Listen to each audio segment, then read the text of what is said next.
ఇల్లు కట్టుకోలేని వాళ్ళు, స్థలం ఉన్నా కూడా ఇల్లు కట్టుకోలేని వాళ్ళు, ఇల్లు కొనుక్కోలేని వాళ్ళు, వంశపారంపర్యంగా ఇళ్ళు వచ్చినా సరే అవి నష్టపోయిన వాళ్ళు, సొంత ఇళ్ళు ఉన్నా సరే ఆ ఇంట్లో ఉండలేక అద్దె ఇంట్లో ఉంటున్న వాళ్ళు, వీళ్ళందరూ కూడా ప్రధానంగా భవన దోషం వల్ల ఈ సమస్యలు ఎదుర్కొంటూ ఉంటారు. మరి ఈ భవన దోషం పోవాలంటే ఏం చేయాలంటే పరిహార శాస్త్రంలో ఒక అద్భుతమైన పరిహారం చెప్పారు. ఆ పరిహారం ఏంటంటే కందిపప్పు, మినప్పప్పు, పెసరపప్పు మర ఆడించి పిండిలాగా చేసుకున్నాక ఆ 3 పిండ్లు కలపాలి.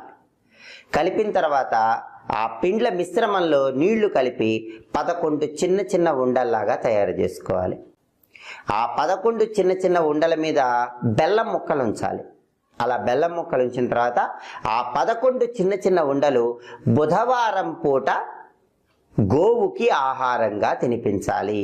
ఇలా చేస్తే భవన దోషం అనేది తొలగిపోతుంది.